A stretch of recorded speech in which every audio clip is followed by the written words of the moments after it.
Perşembe günü, 24 Nisan'da, Türkmenistan Hava Kompani Asya'nın İstanbul'dan uçuşuma iyileştirildi.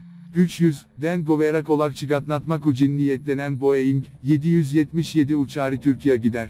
Hava Kompani ayak, ne bir çeşitli haberine göre, Oktyabr ayında yeni 3 uçuş, Minsk, Moskva ve Frankfurt şehirlerine gitme mümkünçiliği göz önünde tutular.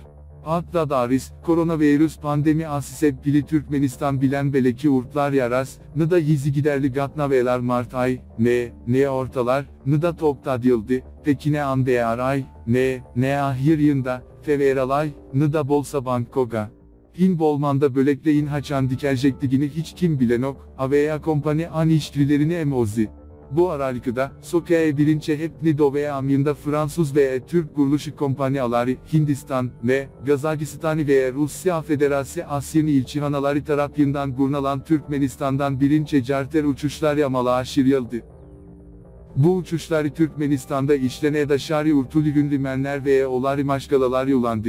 Seyle Sokae düzgün ama 14 Nisan'da bölüp, Dragon Oil Nebit Kompanyası tarafından kurnaldı.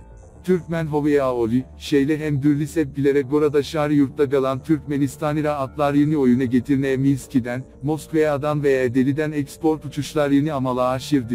Türkiye'deki Türkmen Nevese çeşmelerinin haber vermegine göre, ne Ankara'daki ilçihana, ne de Türkmenistan İstanbul'daki konsüliyüme iyileştirilme 24 Nisan'da uçuş ilan etmedi.